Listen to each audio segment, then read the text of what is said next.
Meus amados irmãos, minhas amadas irmãs, Mes chegamos para mais um chers frères, mes tutorial chères de sœurs, alimento nous diário. voici à un Hoje autre estamos tutoriel vendo de la nourriture esse volume quotidienne. Aujourd'hui, intitulado c'est ce Deus volume manifestado na intitulé carne. Dieu E nós manifesté vamos dans la ver chair. hoje a Et nous semana allons 4 voir desse aujourd'hui volume. la semaine 4 Semana de ce 4 volume. tem por título Et ó ce volume homem 4 de a comme Deus. titre E Toi, ô a homme de Dieu. autoria é irmão Miguel Et Mar. l'auteur, c'est le frère Vamos ver Miguel Mar. dia por dia, né, desta semana. On va voir jour après jour. Digamos assim, a segunda-feira, que é o vamos começar, Lundi é ser homem de Deus. a comme titre Être Ser un homme de Dieu. Deus, aqui Ici, être un homme de Dieu, colocou, né, vários itens que vai le frère a mis beaucoup decorrer da semana. des éléments qui seront traités durant la semaine. Et il y a 5 points Vocês que j'ai facilitarem o notés estudo de vocês. Primeiro, pour faciliter votre étude. falar a Premièrement, respeito dos presbíteros c'est par rapport aux anciens né?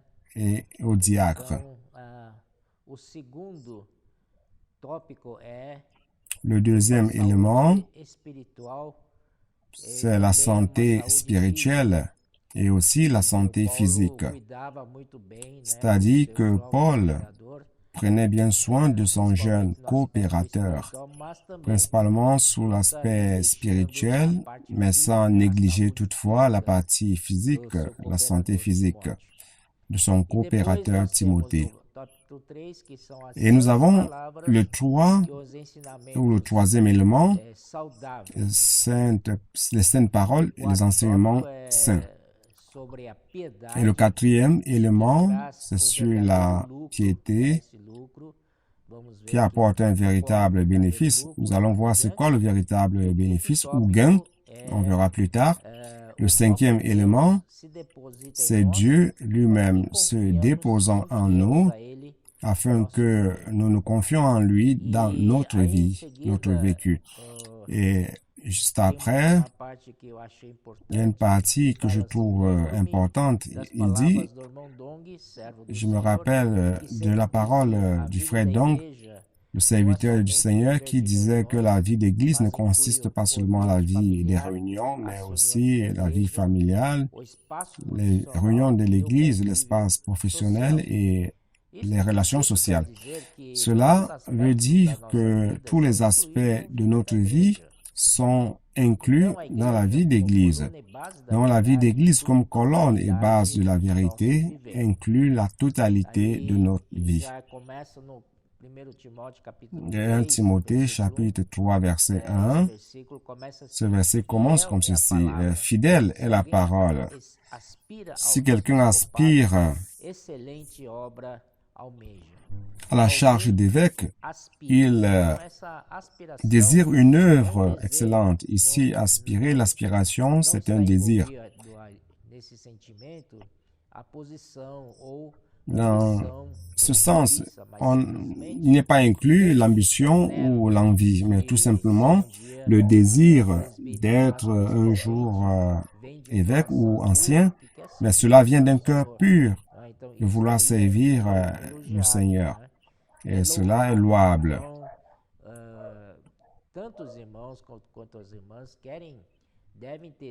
Les frères et les sœurs aussi doivent avoir ce désir de vouloir progresser, de servir le Seigneur d'une manière meilleure. Et ensuite, il parle du chapitre 9, parle diacre et diaconèse. Il dit que les diacres et les diaconèses doivent savoir c'est quoi le mystère de la foi, avec une conscience pure. C'est le verset 9, 1 Timothée 3, 9. Cela nous révèle que nous qui servons le Seigneur, que ce soit les diacres ou les diaconèses, non seulement les anciens doivent connaître le mystère de la foi, mais nous aussi, les diacres et les diaconèses, devons savoir c'est quoi le mystère de la foi. Nous savons que Christ, c'est le mystère de Dieu, et l'Église est le mystère du Christ. Et le grand mystère, c'est Christ et l'Église. Et Paul ici dans 1 Timothée 3, chapitre 3 de 1 Timothée, Paul parle du mystère de la piété, c'est-à-dire Dieu exprimé à travers notre manière de vivre. Et tout cela compose le mystère de la foi, le plan de Dieu, l'économie de Dieu.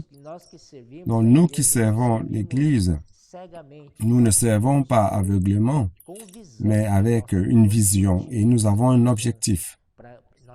Nous savons pourquoi et pour qui nous servons. Et cela est très important. 1 Timothée chapitre 4 traite de deux sujets. Premièrement, le verset 6 dit ceci: en exposant ces choses aux frères, tu seras un bon ministre de Jésus-Christ. Cela, ça contraste avec le chapitre 6, 11, où il dit, toi, ô homme de Dieu. Non, ces deux bons ministres de Jésus-Christ est lié à l'œuvre. Et toi, ô homme de Dieu, l'homme de Dieu, c'est lié à la personne. La personne qui est pleine de vie, pleine de la vie de Dieu. Quelqu'un qui est mature dans la vie de Dieu. Et ce chapitre 4 de 1 Timothée, ici le frère a souligné plusieurs éléments qui sont importants que nous sachions. Le premier point, c'est s'alimenter de la parole de la foi et de la bonne connaissance. Deuxièmement, s'exercer dans la piété. Troisièmement, creuser la parole et les choses de Dieu. Quatrièmement, s'appliquer à la lecture et à l'enseignement. Cinquièmement, ne pas être négligent par rapport au don qui est en toi. 6. Méditer la parole et être diligent. 7. Prendre soin de soi-même et de l'enseignement qu'on donne aux autres. 8. Continuer dans toutes ces pratiques persévérant. Et le 9e point, pour terminer, garder, pratiquer et vivre toutes ces caractéristiques. Cela va nous sauver nous-mêmes et aussi ceux qui nous écoutent. Cela est très bon. Donc maintenant, nous sommes arrivés à mardi. Attendez un peu. Voilà. Mardi, proprement dit, le sujet c'est la qualification des anciens ou des évêques. Donc, Paul va entrer spécifiquement dans ce sujet de la qualification des anciens. Et nous avons deux aspects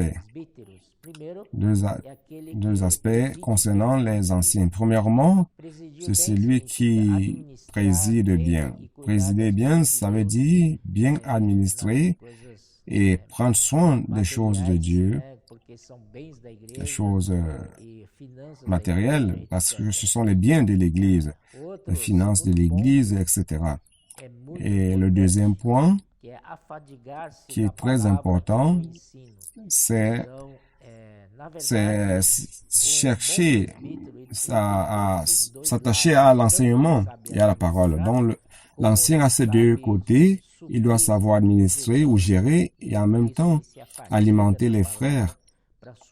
C'est pour cela qu'il se fatigue dans la parole, dans le bon sens, pour alimenter les frères, car nous avons l'œuvre et la parole. Il y a des gens qui sont bons dans l'œuvre et laissent de côté la parole, ou vice-versa. Mais ce qui est mieux, c'est que nous ayons les deux. C'est pas l'œuvre et la parole ensemble. Allons avancer. Et aussi un point qui parle des anciens.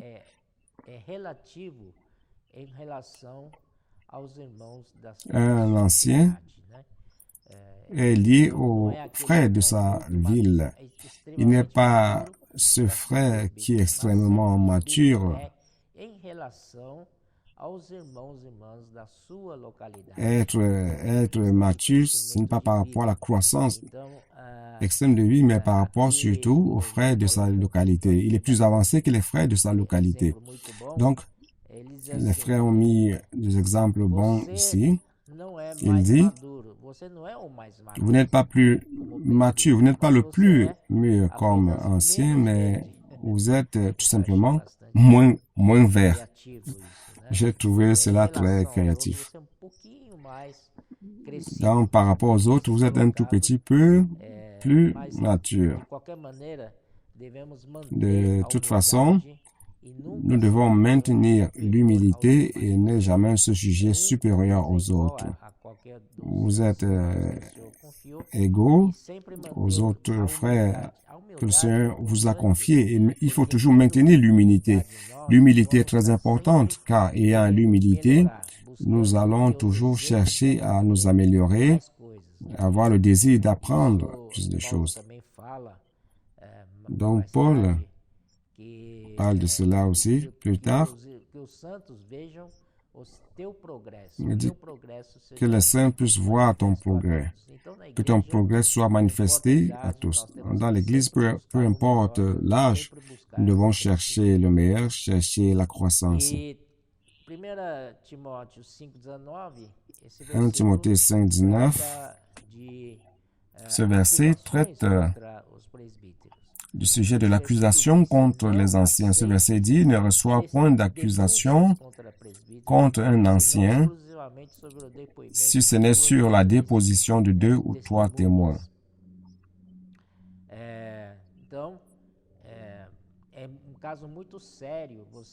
Donc c'est un cas très sérieux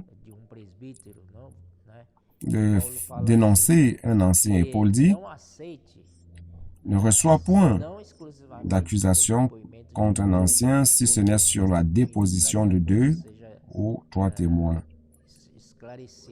afin que les choses soient claires. Et au verset 20, il dit, ceux qui pêchent, reprends-les devant tous, afin que les autres aussi éprouvent de la crainte. Ici, c'est quelque chose de très important. Si un ancien vit dans le péché, mais ça dépend aussi de la dimension du dommage causé. Si tout le monde est au courant, alors vous devez traiter cela publiquement devant tout le monde. Mais si c'est un dommage mineur ou petit, peut-être que ça ne vaut pas la peine d'en parler publiquement. Vous pouvez, vous et lui, traiter cela directement et l'amener à la repentance. Okay. Et au verset 21, Paul dit, « Je te conjure devant Dieu, devant Jésus-Christ et devant les anges élus, d'observer ces choses sans prévention et de ne rien faire par faveur. » Pour porter l'accusation contre les anciens, c'est quelque chose de très sérieux, car cela implique l'autorité de Dieu. Nous devons faire très attention en faisant cela. Nous ne pouvons pas traiter ce sujet de manière légère. Nous devons savoir que nous sommes en train de toucher à l'autorité que Dieu a instituée dans l'Église. C'est pour cela que Paul dit ici, « Je te conjure devant Dieu, non seulement Dieu, mais devant aussi Jésus-Christ, et encore plus devant les anges élus. » Nous sommes tous impliqués. C'est pas facile.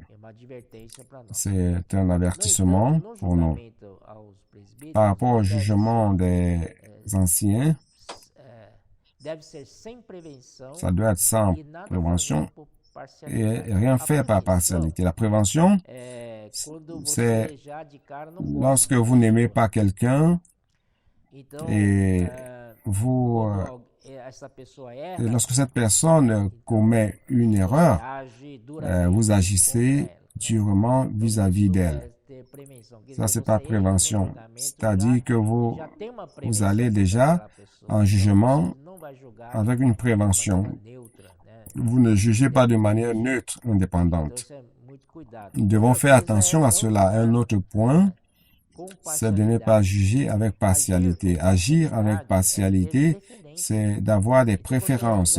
Vous allez déjà au jugement avec une préférence par rapport à quelqu'un au détriment de l'autre. Donc, nous devons prêter attention et faire très attention à cela. Aller devant le Seigneur pour recevoir la lumière du Seigneur. C'est pour cela que Paul dit, « Je te conjure devant Dieu, devant Jésus-Christ et devant les anges élus. » Donc, c'est très solennel, quelque chose qu'on ne peut pas prendre à la légère. Ça a une grande gravité. Nous rendons grâce au Seigneur pour cette orientation que Paul a passée à Timothée, et comment il pourrait aider les églises qu'il visitait. C'est écrit, donc, nous aussi aujourd'hui, c'est entre nos mains. Et cela nous sert aussi pour le jour que nous vivons. Le verset 22 de 1 Timothée 5, il dit ceci, « N'impose les mains à personne avec précipitation, et ne participe pas au péché d'autrui. Toi-même, conserve-toi pur. »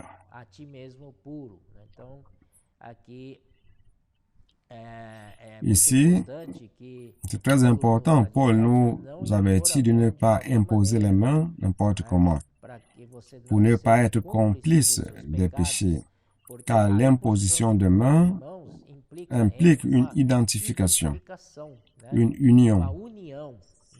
Donc, si vous vous unissez à cette personne, vous vous unissez aussi à ses péchés.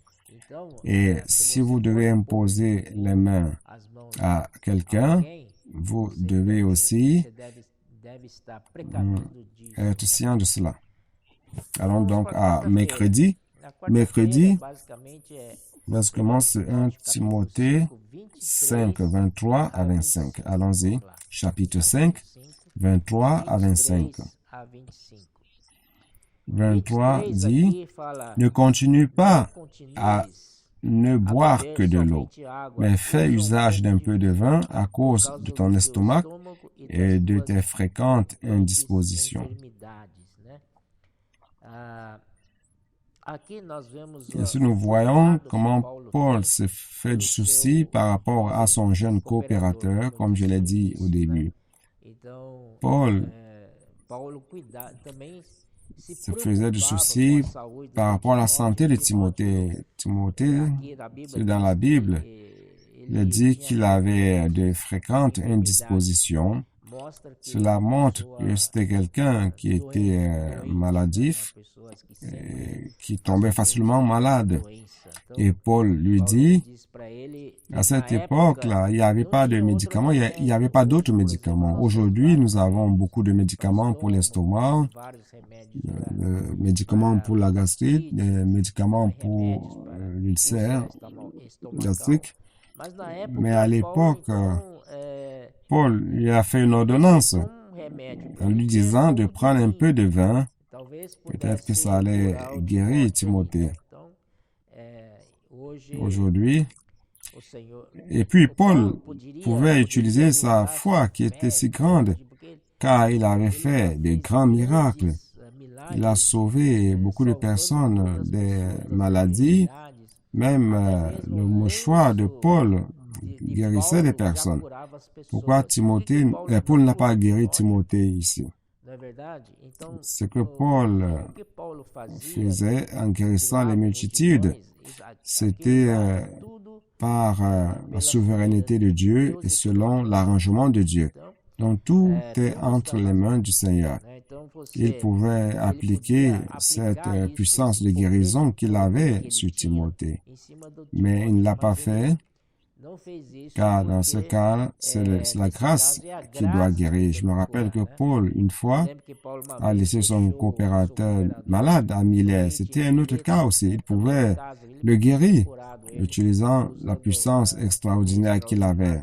Mais non, il a respecté la souveraineté du Seigneur, l'arrangement du Seigneur. Et cela est très bon.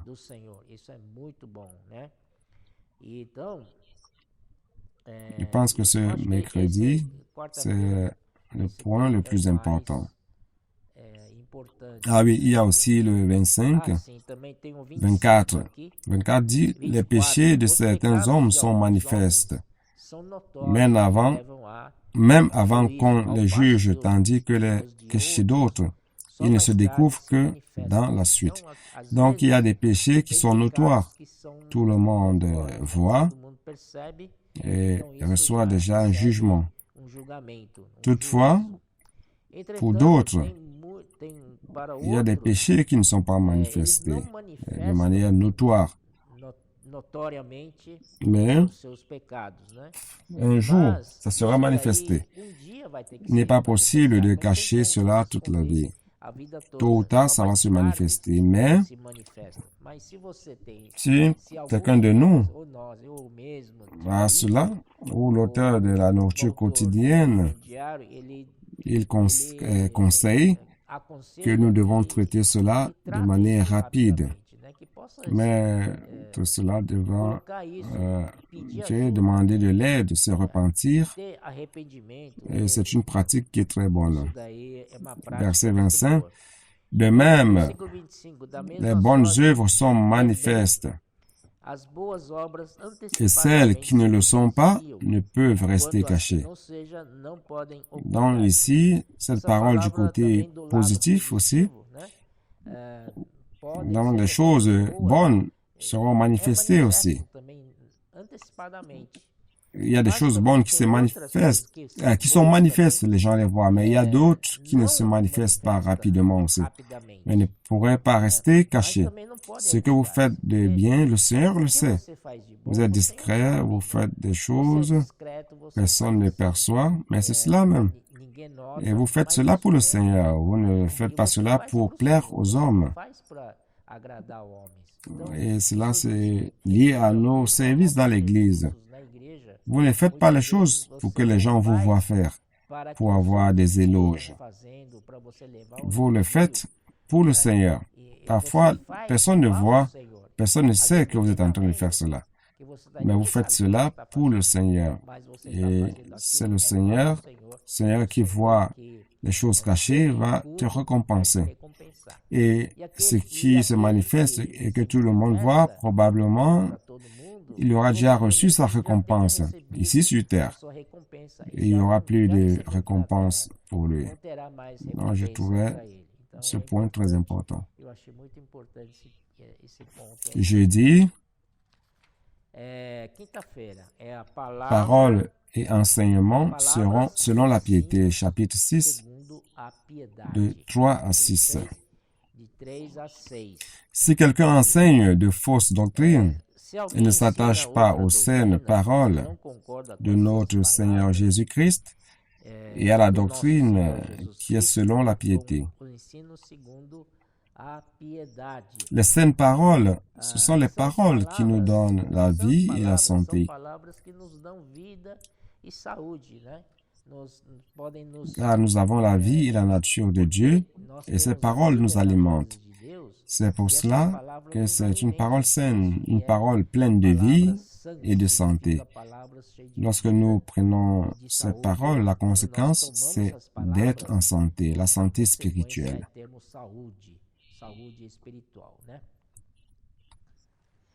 Ici aussi, à ce verset, si quelqu'un enseigne de fausses doctrines et ne s'attache pas aux saines paroles de notre Seigneur Jésus-Christ et à la doctrine qui est selon la piété. Ici, le mot saine a un objectif. Lorsque ça nous est dispensé, ça nous amène à avoir une vie saine selon Dieu. Une vie, cette piété nous amène à exprimer Dieu dans notre vie. Ce mot, ici, saint ou saine, nous connecte à l'économie de Dieu, au plan éternel, à Christ et à l'Église. Ces enseignements saints transmettent la vie et nous amènent à exprimer la piété.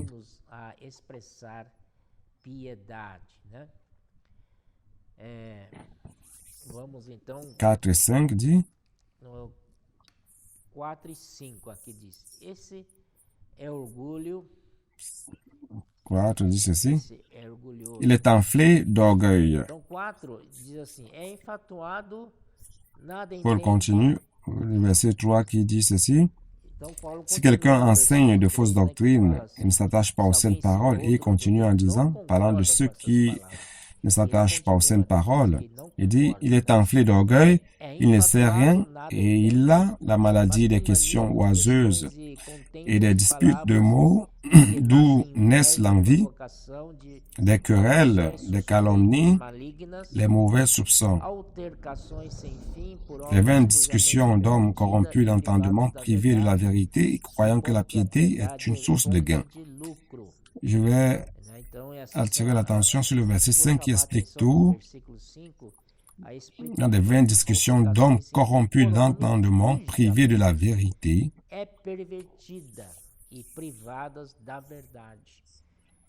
Alors, le problème qui est cité au verset 3 et 4, la réponse se trouve au verset 5, c'est-à-dire que la pensée est corrompue. C'est la partie leader de l'âme. Si votre pensée est corrompue, elle va mener toute l'âme à se corrompre. Donc, ça ne peut être autrement. Supposons que la piété est la source de gain, c'est-à-dire qu'ils utilisent la piété pour leur propre gain, pour leur propre intérêt. Et cela est réprobable. Et Paul continue au verset 6, c'est en effet une grande source de gain que la piété avec le contentement. Oh Seigneur Jésus. Il est important de voir que la grande source de la piété, du gain, c'est la piété pour eux. Donc, vendredi, ici, source de gain, la piété. Le gain ici, c'est gagner Christ. En d'autres termes, gagner Christ. Allons voir dans Philippiens.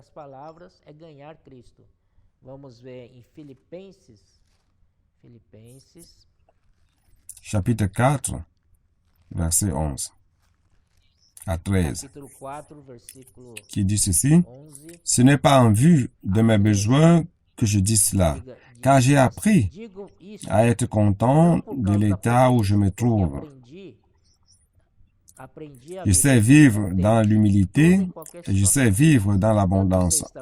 En tout et partout, j'ai appris à être rassasié et à avoir faim, à être dans l'abondance et à être dans la disette. Je puis tout par celui qui me fortifie. » Dans verset 8 dit ceci. Versículo 8 diz assim, tendo sustento com que nos vestir, 1 Timothée 6, tendo 8. sustento e com que nos vestir, estejamos contentes. E versículo 6, né, voltando, grande fonte de lucro. Si donc nous avons la nourriture et le vêtement, cela nous suffira. Isso está em Filipenses 4, que explica. Et retenons au verset 6 dit ceci. C'est en effet une grande source de gain que la piété avec le contentement. C'est dans Philippiens 4 qui explique mieux encore. Non, frère.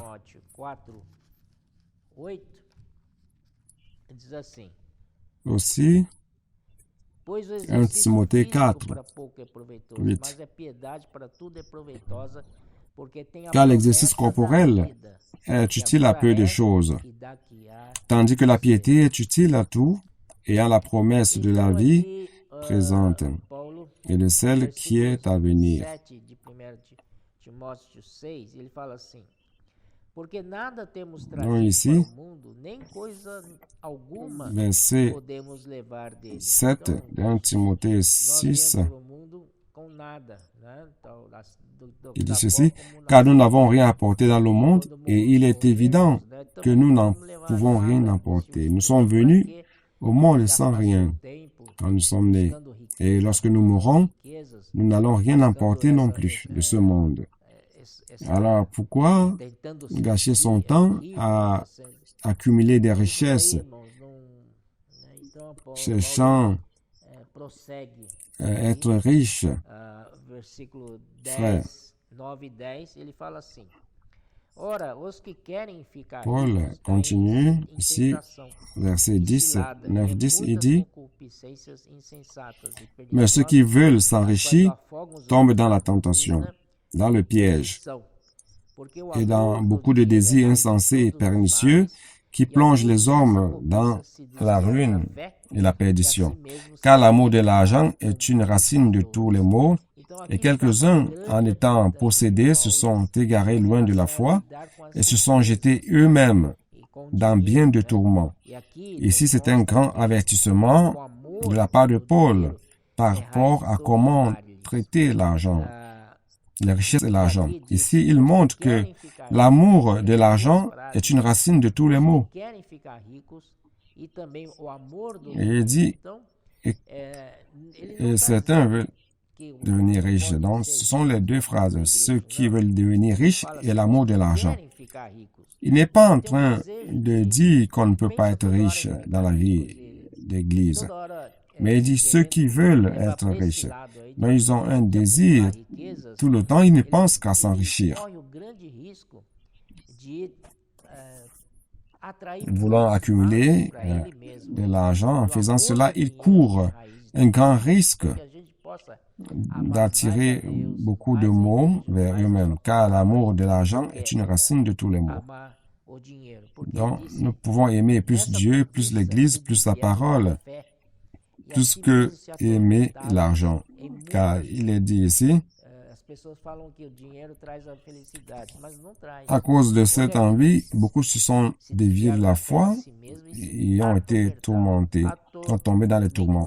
Et les gens disent que l'argent apporte le bonheur, là, mais ce n'est pas le cas. Ils se sont déviés, se sont enrichis, comme il est écrit ici, et sont tombés dans bien des tourments et des douleurs. Donc, si nous avons de quoi nous vêtir, nous devons être contents de manger. C'est l'enseignement que Paul donne à Timothée.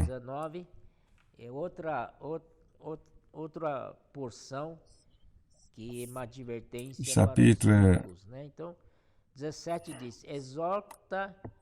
6, 16 à 19, c'est une autre portion d'avertissement aux riches. 17 dit ceci, recommande aux riches du présent siècle. Cela ne veut pas dire que dans l'Église, on n'a pas de riches. On peut avoir des riches, mais c'est le fruit de la bénédiction du Seigneur. Donc, le Seigneur a permis que vous soyez riches, mais il dit, non, ils doivent s'exhorter eux-mêmes. Dieu leur a donné les biens, les a bénis avec des biens matériaux, mais ils doivent comprendre cela. Comprendre quoi? Ici au verset 17, il dit, recommande aux riches du présent siècle de ne pas être orgueilleux. Donc, premier point, c'est de ne pas être orgueilleux.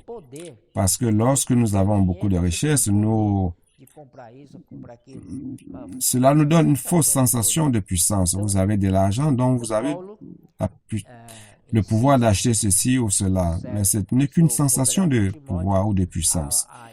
Alors, Paul enseigne son coopérateur Timothée à exhorter les riches du présent siècle de ne pas être orgueilleux et de ne pas mettre leur espérance dans les richesses incertaines. Voyez, frère, les richesses sont très incertaines. Un jour, vous pouvez être nanti et le jour d'après, vous n'avez plus rien. Donc, n'entrons pas dans cette instabilité. Ce que nous devons désirer, c'est une vie stable, dépendante du Seigneur. Mais de la mettre en Dieu, qui nous donne avec abondance toutes choses pour que nous en jouissions. Recommande-leur de faire du bien, d'être riches en bonnes œuvres, d'avoir de la libéralité, de la générosité. Dans la vie d'église, nous avons des frères riches qui ne peuvent pas en temps intégral sortir pour prêcher l'évangile, le colporteur dynamique, toutes ces choses, ou même participer à Expo Livre, mais ils peuvent être riches dans les bonnes œuvres. Ils peuvent offrir, être généreux en libéralité, Personne ne va condamner cela. Aqui está uma Tous ne dica peuvent pra pas sortir dans les rues pour viver. faire le Versículo colportage 19, dynamique que et toute autre acumulem para chose. si mesmos Donc, c'est un conseil tesouros, pour les riches. Verset sólido 19. fundamento para o futuro, Et de s'amasser a fim de ainsi pour apoderarem l'avenir un trésor verdadeira placé vida. Que é sur un verdadeira fondement vida? solide Que você afin de saisir la acumule, vie véritable. C'est quoi la vie acumule véritable? num Ce banco que vous celestial déposez, vous os seus accumulez, tesouros, né? Isso vous num accumulez, sólido fundamento. vous déposez dans une banque céleste votre argent, Não é votre trésor. desta terra. Nosso C'est un futuro é que nós temos um fondement reino solide pour l'avenir. On a un avenir brillant. Ó Senhor Jesus, vamos Ce n'est pas sur investir cette terre. Nous avons un royaume entier que nous allons hériter. Oh Seigneur Jésus, allons investir plus dans ce royaume du futur. Sábado fala assim da Samedi, piedade, a verdadeira fonte de lucros, capítulo 6, Samedi parle de la véritable 6 a 10. de la piété, véritable source de gain. Que nós já Chapitre lemos. 6, versets 6 Então, à 10, 17 a 19, nós já lemos também. que nous avons déjà lu. Sábado é o homem de Deus e a vida. 17 à 19, on a déjà lu aussi. On va à Nós samedi. temos aqui Samedi, l'homme de Dieu et la vie 6, éternelle. 6, 11. Nous avons ici Aqui diz, tu, porém, o homem de 1 Deus, foge Timothée dessas 6, coisas, 11. antes segue a justiça, Ici dit, a piedade, pour a toi, fé, homme de a Dieu, fuis ces choses et cherche la justice, la piété, Versículo 12, la foi, combate o bom l'amour, combate la da fé, patience, tome a posse la da douceur. vida Verset 12, eterna, combat le a bon qual combat foste de la chamado foi, e de que fizeste saisis la boa vie éternelle perante à laquelle muitas tu as été appelé et pour laquelle tu fais une belle confession en présence d'un grand nombre de témoins. né, que nós que é na vida On va da voir vida cette eterna, vie eu- éternelle. e o meio pelo qual nós alcançamos. Cette vie éternelle, c'est le fondement et Aqui cita alguns le moyen par lequel em nous parvenons à tout primeiro ceci. está em N'est-ce pas? Ici, il cite 1 Timóteo un verset, 16. et le premier, dans 1 Timothée Mas 1, por esta mesma razão 16, lhe foi concedida qui dit ceci, misericórdia. mais j'ai obtenu E miséricorde o final do afin que versículo Jésus-Christ, 16 diz assim, e servisse eu ainsi de de suite, modelo et à la fin du verset 16, il dit ceci, a quantos hão de crer pour que je nele servisse para d'exemple. a Donc, vida Paul était eterna. un exemple à ceux Pois, qui capítulo croiraient en 6, lui 12. pour la vie éternelle. Chapitre Combate o bom 6, combate 12. da fé, toma posse da vida Combat le eterna. bon combat de la foi, E saisis la vie 6:19 éternelle. 6:19. Une Que fois de plus, acumulem n'est-ce para pas? si mesmo tesouro 6,19 aussi, sólido fundamento para qui o dit ceci, futuro, a fim et de s'amasser ainsi pour l'avenir un trésor placé sur un fondement solide, essa afin de saisir la vie eterna. véritable. Segunda Cette vie Timóteo véritable, 10, c'est la vie éternelle. manifestada agora pelo aparecimento 2 de Timothée nosso 1, Senhor 10, Cristo Jesus, o qual não só destruiu a morte, como trouxe et à qui a été luz a manifesté vida maintenant par l'apparition de notre Seigneur Jésus-Christ, qui a détruit la mort et a mis en évidence la vie et l'immortalité par l'Évangile. Eu tenho aqui Tito 1:2. Tite 1, 2, Tito 1:2 fala assim: na esperança da vida eterna que Tite Deus 1, 2, qui dit ceci, prometeu antes dos tempos lesquels eternos, reposent sur l'espérance de la vie éternelle promise dès les plus anciens temps par Dieu qui ne a fim de que, ment point. justificados Une fois de por plus, graça, on a la vie nos éternelle. tornemos seus herdeiros segundo a Tite, esperança da vida eterna. Tite 3, 7, afin que, justifiés par sa grâce, nous devenions en espérance héritiers de la vie éternelle.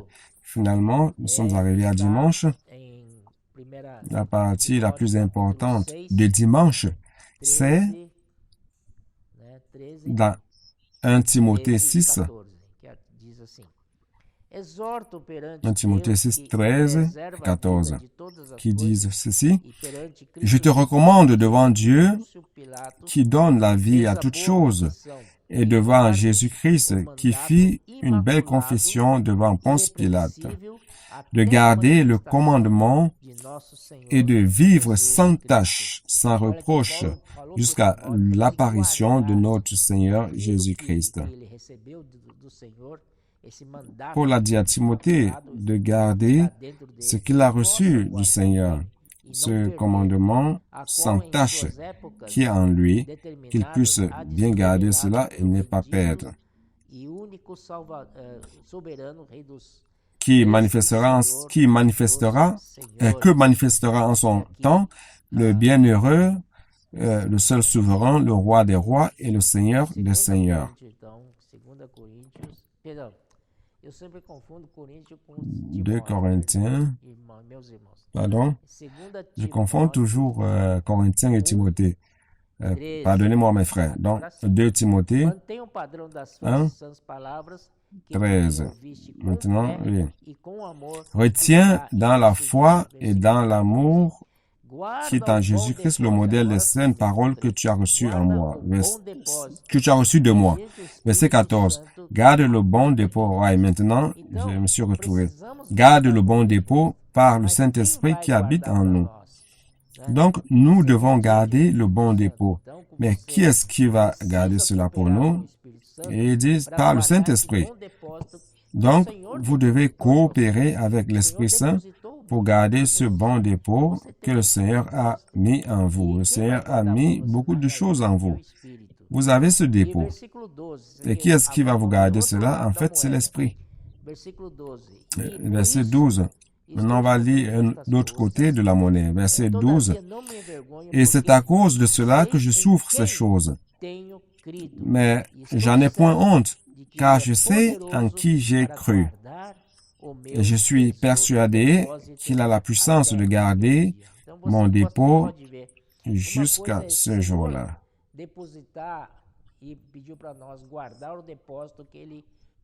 Donc, une chose, c'est quand le Seigneur met en nous un dépôt et une autre, c'est de lui donner, de garder ce qu'il a mis en nous. Ce que l'Esprit qui habite en nous a mis en nous et garde cela en nous. D'un autre côté, au verset 12, il dit ceci, que notre Dieu est puissant pour garder notre dépôt jusqu'à ce jour-là. C'est-à-dire que nous gardons le dépôt, mais le Seigneur aussi garde notre dépôt. Et cela est merveilleux. Ainsi, nous terminons ce tutoriel. Merci beaucoup. Amen.